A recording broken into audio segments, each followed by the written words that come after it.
Jadi seumur hidup mereka, mereka akan menjadi orang miskin dan sampai mati.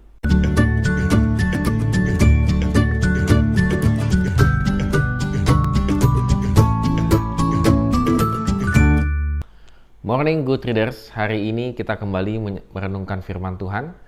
Dan puji Tuhan jika kehidupan kita selalu diberkati oleh Tuhan. Apapun yang terjadi dalam kehidupan kita, mari kita tetap fokus kepada Tuhan. Karena kita akan membaca dari Nehemia pasal 5 ayat 1 sampai dengan yang ke-19. Mari juga tetap setia membaca firman Tuhan. Ya, ada pepatah mengatakan demikian, kesempatan tidak datang untuk kedua kalinya. Dalam konteks pemikiran bahwa kalau kita sedang bekerja, lalu kita ditawari pekerjaan lebih baik, maka kita akan mengatakan kesempatan tidak akan datang kedua kalinya. Tentunya hal ini penting dalam kehidupan kita. Bagaimana kita bisa mencari peluang-peluang dan kesempatan supaya kehidupan kita lebih baik, pekerjaan kita ataupun pendidikan kita jauh lebih baik. Mungkin bagi teman-teman yang masih sekolah, tiba-tiba didatengin orang, lalu satu lembaga misalnya ditawarin untuk mengikuti S2 dengan free. Waduh, ini adalah kesempatan yang tidak akan pernah datang kembali lagi. Nah, demikian halnya juga dengan Nehemia kalau kita baca pada hari ini. Tetapi ada satu latar permasalahan yang akan saya jelaskan dulu. Yang pertama adalah para istri orang Yahudi mengeluh karena situasi ekonomi yang sangat sulit dan juga situasi pangan yang sangat sulit juga yang mereka alami di Yerusalem. Ladang dan kebun anggur dan juga rumah digadaikan demi untuk mendapatkan gandum. Karena situasinya sangat sulit, ya kita tahu bagaimana orang dari pembuangan masuk ke kota Yerusalem yang berantakan begitu, maka untuk membeli makanan itu menjadi sangat mahal. Lalu kemudian mereka harus meminjam uang untuk membayar pajak.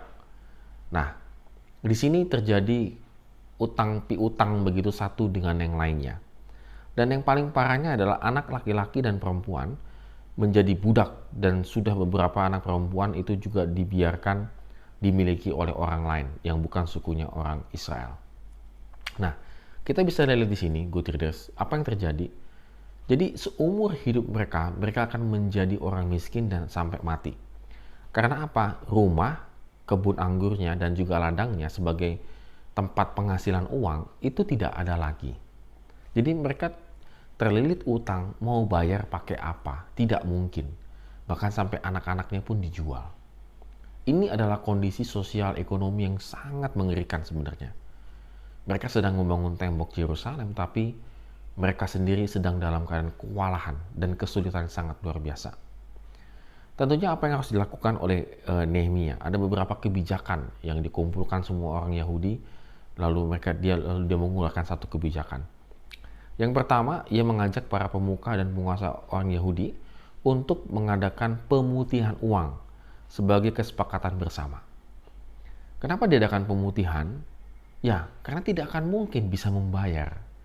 Membayar pokoknya sih nggak mungkin, apalagi ada plus bunganya, ribanya. Jadi kata-kata riba itu ada bunga, dan bunganya itu sangat tinggi, dan itu melilit.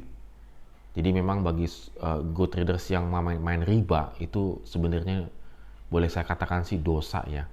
Artinya sangat berbahaya lah begitu. Kalau dikatakan dosa, nanti kita akan menuju, kalau bagaimana dengan bank juga berarti dosa dan seterusnya gitu ya.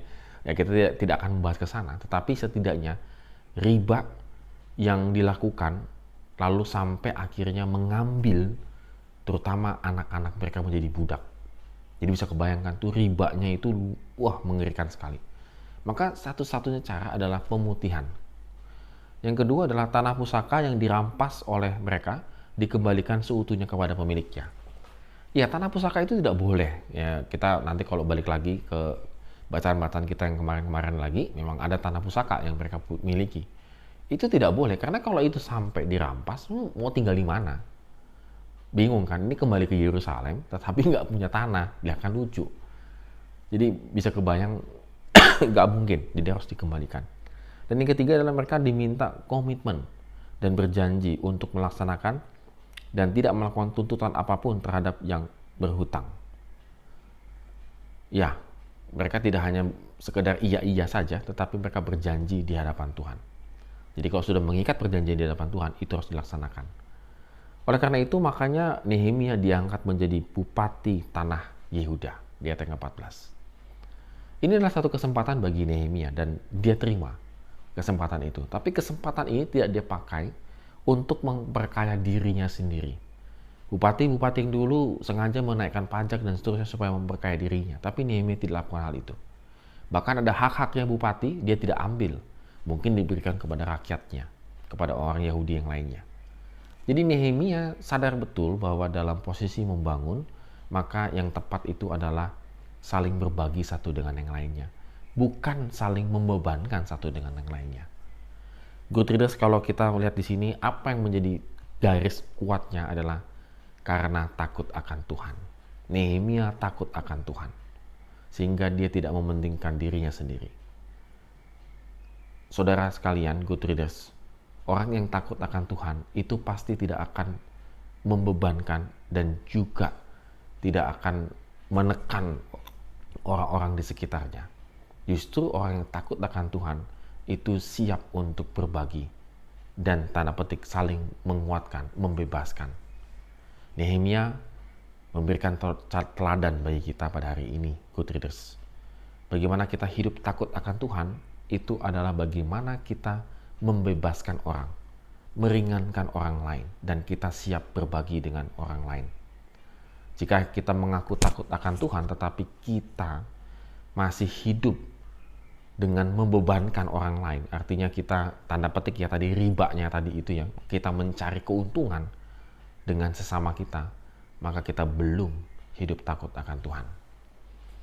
Mari kita renungkan firman Tuhan hari ini, good readers, dan kita lakukan supaya hidup kita senantiasa diberkati oleh Tuhan Yesus.